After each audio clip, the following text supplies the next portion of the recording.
Hello student, good morning. आज हम discuss करेंगे next topic LC oscillation. Oscillation के बारे में जैसा कि आपने +1 में पढ़ा था, ओसिलेशन की हम डैम्प्ड ओसिलेशन की बात करते थे, दूसरे अनडैम्प्ड ओसिलेशन की बात करते थे। जैसे आप देखते थे कि जो अनडैम्प्ड ओसिलेशन थे वो हमारे पास क्या थे कि जब एम्पलीट्यूड चेंज नहीं होता था तो हमारे पास कौन से ओसिलेशन होता था, अनडैम्प्ड ओसिलेशन। और if some amplitude is change तो हमारे पास क्या था, डैम्प्ड ओसिलेशन। यहाँ पर भी क्या है, एलसी ओसिलेशन की बात करेंगे। अगर जैसे कि इंडक्टर और कैपेसिटर के अंदर एनर्जी की बात करेंगे अभी, अगर उसमें कोई भी रेजिस्टेंस नहीं होगा, क्योंकि अगर रेजिस्टेंस है आपके पास तो कुछ अमाउंट ऑफ हीट के रूप में एनर्जी है वो लॉस हो जाती है, क्योंकि रेजिस्टेंस का काम क्या होता है, oppose the flow of current, और अपोज करता है तो हीट प्रोड्यूस होती है। तो इफ द सर्किट है नो रेजिस्टेंस, अगर कोई भी रेजिस्टेंस नहीं होगा तो हमारे पास जो ऑसिलेशन आएंगे वो अनडैम्प्ड ऑसिलेशन आएंगे। अनडैम्प्ड ऑसिलेशन मींस इस तरह से ऑसिलेशन कि एम्पलीट्यूड है वो हर टाइम, एम्पलीट्यूड हर टाइम हमारे पास क्या रहे, इक्वल। जो एम्पलीट्यूड है हर टाइम वो क्या रहे, इक्वल, इस तरह से इक्वल रहे। तो इन ऑसिलेशन को हम क्या कहते हैं, अनडैम्प्ड ऑसिलेशन कहते हैं। Amplitude does not change with A time. तो इफ द सर्किट, जैसे कि अभी इंडक्टेंस और कैपेसिटेंस है, उनको पैरेलल में कनेक्ट करेंगे तभी हमारे पास इसके अंदर ऑसिलेशन प्रोड्यूस होते हैं। तो अगर उस सर्किट के अंदर कोई भी रेजिस्टेंस नहीं होगा, if the circuit has no resistance, then हमारे पास ऑसिलेशन है वो कौन सा रहेगा, अनडैम्प्ड ऑसिलेशन। लेकिन एक्चुअली में क्या होता है, कुछ ना कुछ अमाउंट ऑफ हीट है वो लॉस हो ही जाती है, इसलिए जो ऑसिलेशन हमें मिलता है वो किस तरह का मिलता है, डैम्प्ड ऑसिलेशन मिलता है। डैम्प्ड ऑसिलेशन मींस, वैसे तो देखो हम स्टार्टिंग में तो यही लेके चलेंगे कि if the circuit has no resistance, कोई भी रेजिस्टेंस नहीं है, तो जितनी इंडक्टर के अंदर एनर्जी होगी उतनी ही कैपेसिटर के अंदर एनर्जी होगी, means there is no loss of energy. तो हम जनरली बात करेंगे अनडैम्प्ड ऑसिलेशन की। लेकिन एक्चुअली में ऐसा होता है कि कुछ अमाउंट ऑफ हीट है वो, कुछ जो एनर्जी है वो हीट की फॉर्म में इस तरह से लॉस हो जाती है, तब हमें जो ऑसिलेशन मिलते हैं ऐसे, वो कौन से ऑसिलेशन मिलते हैं, डैम्प्ड ऑसिलेशन। Damped oscillation. तो अब हम बात करेंगे एलसी ऑसिलेशन की। एलसी ऑसिलेशन है मींस इंडक्टर और कैपेसिटेंस है उसके अंदर ऑसिलेशन किस प्रकार से प्रोड्यूस होते हैं। तो देखो बेटा, एलसी ऑसिलेशन को ऑब्टेन करने के लिए क्या करते हैं, एक इंडक्टर लेते हैं, दूसरा कैपेसिटर लेते हैं। एक इंडक्टर जिसका इंडक्टेंस L है और कैपेसिटर जिसका कैपेसिटेंस कितना है, C। कैपेसिटर बोल दे या क्या कहते हैं इसको, कंडेंसर कहते हैं, ठीक है। तो इंडक्टर और कैपेसिटर है उनको पैरेलल में कनेक्ट करते हैं। बिल्कुल सिंपल सा इसके अंदर डायग्राम होता है, मींस कनेक्शन है वो बिल्कुल सिंपल सा है। एक इंडक्टर ले लिया, एक कैपेसिटर या कंडेंसर ले लिया, ठीक है बेटा, एक कैपेसिटर या कंडेंसर ले लिया, are connected in a parallel, और इनके अक्रॉस एक की लगा दी जिसका नाम क्या दे दिया, K1। और यहाँ पर एक सेल करंट लगा दिया, मीन्स एक सेल लगा दिया जिसके कारण करंट है वो, मीन्स जिसके कारण ये कैपेसिटर है वो चार्ज होगा, चार्जिंग द, ये हमारे पास क्या है, इधर करंट है क्योंकि पॉजिटिव इधर लिया है, नेगेटिव इस साइड लिया है, ठीक है बेटा। और एक की यहाँ लगा देते हैं जिसका नाम क्या कहते हैं, K2। समझ में आया। एलसी ऑसिलेशन प्रोड्यूस करने के लिए बहुत ही सिंपल सा सर्किट डायग्राम है। इंडक्टर और कैपेसिटर है उनको पैरेलल में कनेक्ट करते हैं, एक इंडक्टर के अक्रॉस की लगाते हैं जिसका नाम K1 दिया है, और एक कैपेसिटर के अक्रॉस की लगाते हैं जिसका नाम क्या है, K2, ठीक है बेटा। स्टार्टिंग में देखो क्या होता है, बहुत ही सिंपल सा है। स्टार्टिंग में कि K2 इज क्लोज्ड, K2 है उसको क्या करते हैं, क्लोज करते हैं। अब जैसे इस K को क्लोज करते हैं, करंट है वो फ्लो करेगा। अब करंट फ्लो करेगा तो ये जो कैपेसिटर है इसकी प्लेट को चार्ज कर देगा, मींस इसके ऊपर पॉजिटिव चार्ज आ जाएगा, इसके ऊपर नेगेटिव चार्ज। ये क्या है, जैसे ही करंट फ्लो करेगा ये कैपेसिटर की प्लेट को चार्ज करना स्टार्ट कर देगा, और इस की को क्लोज ही रखेंगे। कब तक रखेंगे, जब तक कि कैपेसिटर कंप्लीटली चार्ज नहीं हो जाता। बहुत ही सिंपल सा है इसके अंदर, कंप्लीटली चार्ज नहीं हो जाता तब तक इसकी को क्लोज ही रखें। अब क्या होगा कि कैपेसिटर जब कंप्लीटली चार्ज हो जाएगा तो कोई करंट फ्लो नहीं करेगा क्योंकि मैक्सिमम चार्ज हो चुका है। अब इस की को ओपन कर देते हैं। इस की को ओपन करने का मीन्स क्योंकि कैपेसिटर की प्लेट अब चार्ज हो गई, अब इस की को क्लोज कर दें। अब देखो बेटा यहाँ पर कि जैसे ही इस की को क्लोज किया था, कैपेसिटर की प्लेट थी वो कंप्लीटली चार्ज हो गई। चार्ज हो गई मीन्स कैपेसिटर के अंदर एनर्जी स्टोर्ड होगी, जो कि किसकी फॉर्म में होती है, इलेक्ट्रोस्टैटिक एनर्जी की फॉर्म में, और जिसको हम Q2/2C भी लिख देंगे या क्या लिख देंगे, हाफ CV स्क्वायर में लिख देंगे। तो इससे कुछ फर्क नहीं पड़ेगा कि Q2/2C लिख रहे हो या हाफ CV स्क्वायर लिख रहे हो। मीन्स की K2 is close till that the plate of capacitor is completely charged. Then energy stored in capacitor in form of electrostatic energy, और जिसका फॉर्मूला क्या होता है, Q2/2C और हाफ CV स्क्वायर। Now कि K2 is open and कि K1 is closed। K2 को open कर देते हैं और कि K1 को क्लोज कर देते हैं। समझ में आया बेटा? अब इस की को तो ओपन कर दिया क्योंकि कैपेसिटर चार्ज हो चुका है, और अब इस की को क्लोज कर दिया। अब जैसे ही इस की को क्लोज करेंगे, इंडक्टर इस सर्किट के अंदर आ जाएगा, और इंडक्टर क्या करता है, जो इंडक्टर के अंदर ईएमएफ प्रोड्यूस होगा वो अपोज करेगा फ्लो ऑफ करंट को। तो जो इंडक्टर है, जैसे क्या, जैसे ही कैपेसिटर कंप्लीटली चार्ज हुआ, इस की को ओपन कर दिया और इस की को क्लोज कर दिया, तो induce EMF develop in the circuit. यहां पर इंड्यूस ईएमएफ है वो डेवलप हो जाएगा which oppose the growth current. Induce EMF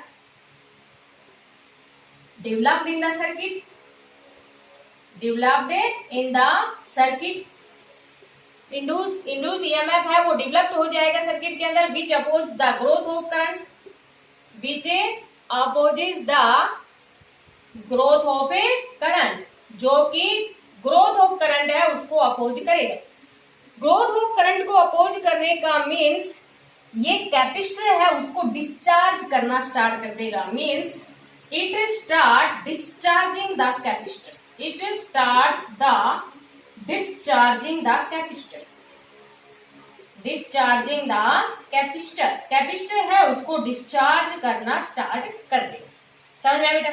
और जब when capacitor is completely discharged, when capacitor is completely discharged, जब कैपेसिटर है वो completely discharged हो जाएगा, then energy stored in inductor, energy stored in an inductor in form of a magnetic energy, in form of a magnetic energy। ये बात समझ में आया बेटा? अब जब कैपेसिटर कंप्लीटली डिस्चार्ज हो जाएगा तो एनर्जी स्टोर हो जाएगी मैग्नेटिक एनर्जी के फॉर्म में। और जैसा कि ये भी हम पढ़ चुके हैं कि जो मैग्नेटिक एनर्जी स्टोर होती है वो हमारे पास कितनी होती है, हाफ LI स्क्वायर। समझ में आया बेटा? अब देखो इस की का कोई रोल नहीं रहेगा। इस की का रोल क्या था, स्टार्टिंग में कैपेसिटर को चार्ज करने का। ठीक है बेटा? अब देखो क्या होगा कि सारे की सारी एनर्जी है वो इंडक्टर के अंदर स्टोर हो जाएगी। एज सून एज जब डिस्चार्जिंग है कैपेसिटर का वो कंप्लीट हो जाएगा तो सारे की सारी एनर्जी है वो मैग्नेटिक एनर्जी के रूप में स्टोर हो गई। अब ये कोलैप्सिंग करना स्टार्ट कर देगा। कोलैप्सिंग करने का स्टार्ट करने में जब कंप्लीटली डिस्चार्ज हो जाएगा तो इसके अंदर जो एनर्जी थी वो क्या करेगा, ये कोलैप्सिंग करेगा। मींस जो इसके अंदर इंड्यूस ईएमएफ डेवलप हुआ था वो start recharge the capacitor in opposite direction. समझ में आया बेटा? थोड़ा सा समझने का है। देखो ये स्टार्टिंग में समझ में आ गया होगा कि जब कैपेसिटर कंप्लीटली डिस्चार्ज हो जाएगा सारे की सारी एनर्जी है वो मैग्नेटिक एनर्जी के रूप में स्टोर हो जाएगी इंडक्टर के अंदर, जिसका फॉर्मूला क्या होता है, हाफ LI स्क्वायर। अब when capacitor is completely discharged, then जो इंड्यूस ईएमएफ है इसके अंदर वो क्या करेगा, जो लिंक मैग्नेटिक फ्लक्स हुआ है लिंक इसके अंदर वो कोलैप्सिंग करना स्टार्ट कर देगा। It starts collapsing.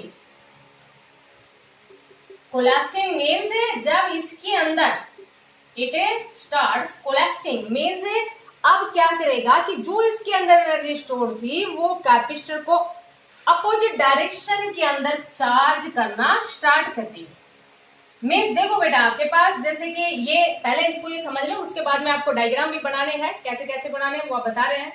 तो इट स्टार्टेड कोलैप्सिंग, जो मैग्नेटिक फ्लक्स लिंक्स हुआ था एल के अंदर वो स्टार्ट कोलैप्सिंग, देयरफॉर जो इंड्यूस ईएमएफ डेवलप्ड हुआ है वो recharging the induced EMF, the induced EMF developed in inductor, developed in inductor recharge the, recharge, discharge नहीं, discharge हो चुका था, recharge the capacitor in opposite direction, in a opposite direction। क्या करेगा, इसको अपोजिट डायरेक्शन के अंदर चार्ज करना स्टार्ट कर देगा। मीन्स देखो अब क्या होगा, जैसे कि कैपेसिटर था अभी ऊपर पॉजिटिव था, तो अब यहाँ पॉजिटिव आ जाएगा, यहाँ पर नेगेटिव आ जाएगा, और ये प्रोसेस भी चलता रहेगा जब तक कि कैपेसिटर की प्लेट कंप्लीटली चार्ज नहीं हो जाती, बट इन अपोजिट डायरेक्शन में। अब ये जो एनर्जी थी ये कौन से के रूप में स्टोर हो जाएगी, इलेक्ट्रोस्टैटिक एनर्जी के रूप में स्टार्ट हो जाएगी। समझ में आया बेटा। अब अगेन जब कैपेसिटर कंप्लीटली चार्ज हो जाएगा तो magnetic flux links with L है, ये फिर अपोज करना स्टार्ट कर देगा, और फिर अपोज करना स्टार्ट कर देना मीन्स जो इसके अंदर एनर्जी स्टोर्ड थी वो फिर इंडक्टर के अंदर आ जाएगी, इंडक्टर की कैपेसिटर के अंदर, कैपेसिटर की इंडक्टर के अंदर, और ये प्रोसेस कंटिन्यू चलता रहेगा जब तक आप ऑसिलेशन चाहोगे। फिर बेटा तो अब if there is no resistance in the circuit, जैसे अभी आपको समझाया था कि अगर कोई भी रेजिस्टेंस नहीं है सर्किट के अंदर, then there is an undamped oscillation. If there is a no resistance in circuit, no resistance in a circuit, अगर कोई भी रेजिस्टेंस नहीं है सर्किट के अंदर, then there is a undamped oscillation, then there is a undamped oscillation, but in actual practice there is some loss of a energy, but in a but there in a actual there is some loss of a, there is a some loss of energy, loss of a energy, so in actual there is of a damped oscillation। इसलिए क्या होता है कि यहाँ पर हमारे पास कैसे बनते हैं, डैम्प्ड ऑसिलेशन बनता है, लेकिन हम लेके चलते हैं कि there is no loss of energy, but in actually में अगर पूछा जाए तो क्या होता है, सम लॉस ऑफ एनर्जी। तो आपको दोनों बना के दिखाने हैं बेटा। अगर एक क्वेश्चन आ जाता है आपके पास पेपर में एलसी ऑसिलेशन के बारे में, तो डैम्प भी बताना है, कंडीशन बता देनी है कि there is some loss of energy in form of heat, क्योंकि अगर रेजिस्टेंस सर्किट के अंदर, वैसे हर सर्किट के अंदर रेजिस्टेंस होता है, तो if there is some loss of energy in form of heat then there is damped oscillation, if there is no loss of energy in form of heat then there is undamped oscillation. समझ में आया बेटा। ठीक है, अब अगर मान लीजिए 2 मार्क्स का क्वेश्चन आता है तो इतना सफिशिएंट है आपका लिखना, लेकिन अगर मान लीजिए यही क्वेश्चन अगर 3 मार्क्स में आता है तो आपको डायग्राम भी रिप्रेजेंट करने पड़ेंगे। डायग्राम रिप्रेजेंट करने का मीन्स जैसे कि स्टार्टिंग में हमारे पास क्या था कि इसकी K2 को हमने क्लोज किया था, K1 को ओपन किया था, तो सारे की सारी जो एनर्जी थी वो इलेक्ट्रोस्टैटिक एनर्जी थी। मैग्नेटिक के अंदर किसी प्रकार की कोई एनर्जी नहीं थी, क्योंकि अभी ये की ओपन थी। जब ये की ओपन थी तो आपके पास जो डायग्राम होगा इससे रिलेटेड वो क्या रहेगा, ये इंडक्टर है, ये हमारे पास कैपेसिटर है वो कंप्लीटली चार्ज है, ठीक है बेटा, और यहाँ पर कोई भी करंट नहीं है क्योंकि ये की ओपन है। इस की ने सिर्फ क्या किया था, इस कैपेसिटर को चार्ज किया था। समझ में। उसके बाद में जैसे इस की को ओपन करते हैं, सॉरी क्लोज करते हैं, तो ये कैपेसिटर डिस्चार्ज होना स्टार्ट कर देता। एकदम से तो डिस्चार्ज नहीं होता, एक टाइम ऐसा आता है कि जब दोनों के अंदर देखो यहाँ पर तो सारी की सारी जो एनर्जी है वो कौन सी है, इलेक्ट्रोस्टैटिक एनर्जी है, मैग्नेटिक एनर्जी बिल्कुल भी नहीं है। सारी की सारी जो एनर्जी है, जैसे इलेक्ट्रोस्टैटिक इधर है तो इधर से रिप्रेजेंट कर देंगे कि सारी की सारी जो एनर्जी है वो इलेक्ट्रोस्टैटिक एनर्जी की फॉर्म में है, मैग्नेटिक में कोई भी वैल्यू नहीं है। समझ में आएगा? स्टार्टिंग पहला।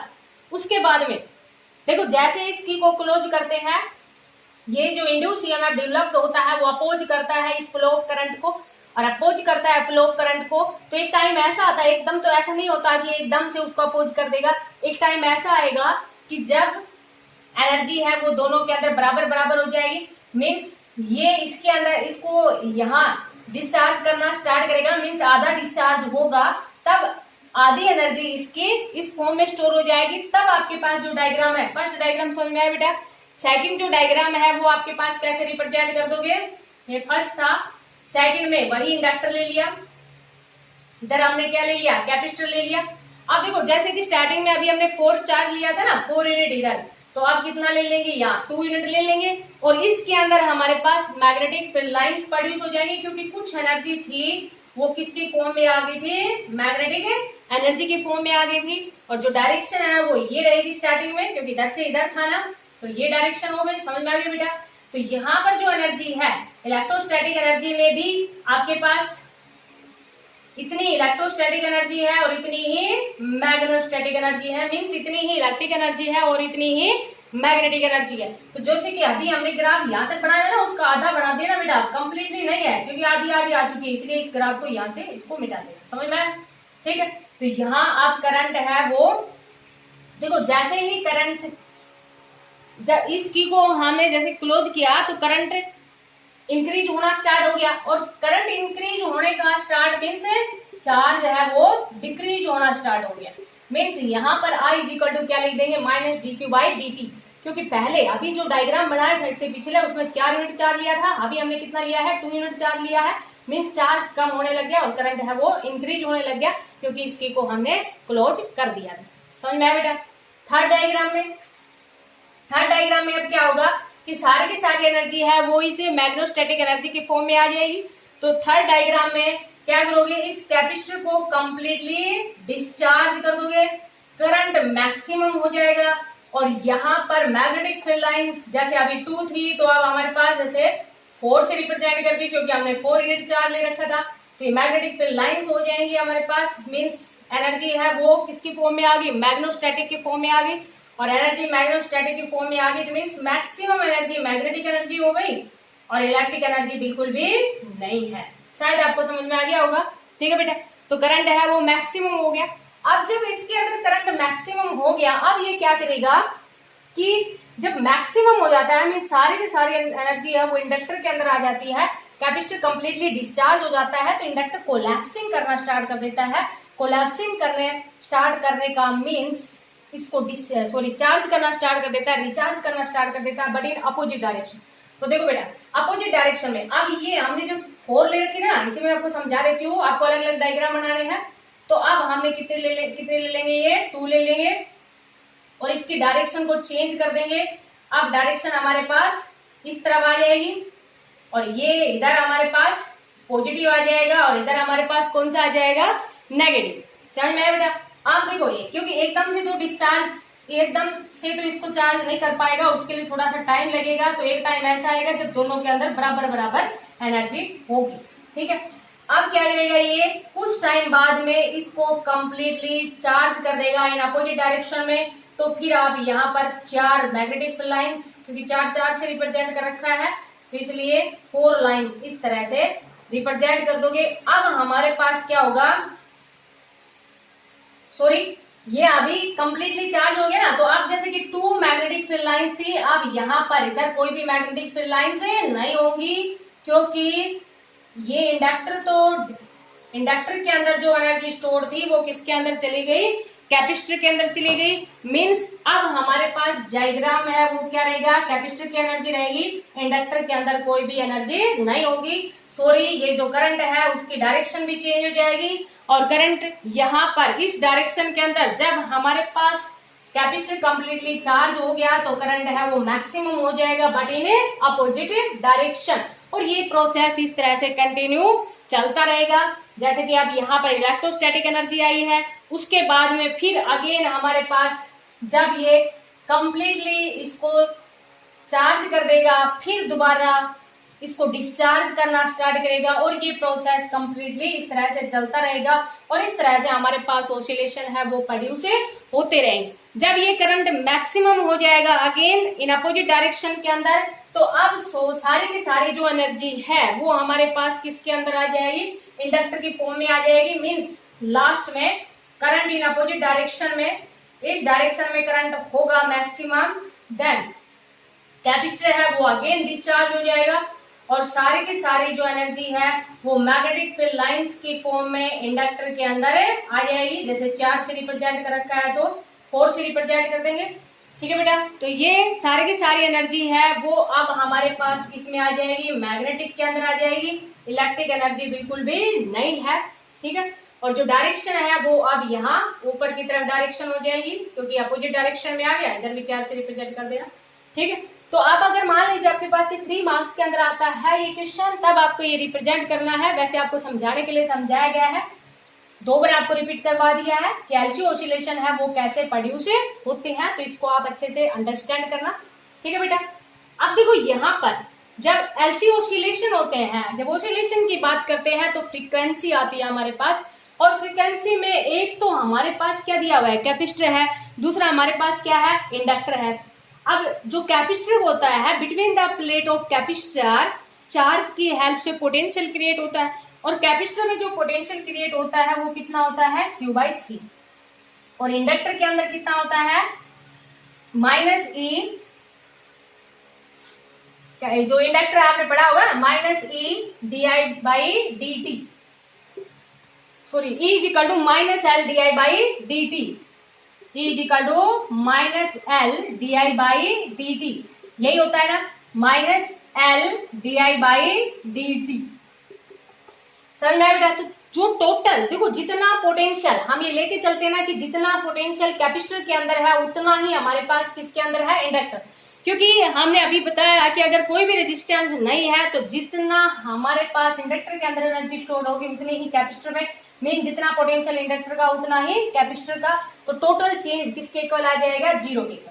अभी आपको क्या बताया कि जैसे जैसे करंट मैक्सिमम होता जाएगा चार्ज है वो कम होता जाएगा। मीन जब करंट मैक्सिमम हो जाएगा तो कम जो कैपेसिटर है वो कंप्लीटली डिस्चार्ज हो जाता है, तो आई की जगह हम कितना ले लेंगे, -dq/dt। तो आई की जगह कितना ले लिया, -dq/dt।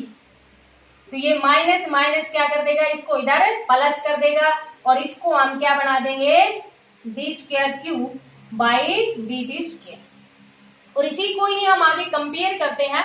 ये जनरली आप डायरेक्ट भी इसको ध्यान रख सकते हो कि जो फ्रीक्वेंसी आती है यहाँ पर वो हमारे पास कितनी आती है, जैसे कि +1 में हमने पढ़ा था ऑसिलेशन की जो फ्रीक्वेंसी होती है वो हमारे पास कितनी होती है, 1/2π√LC।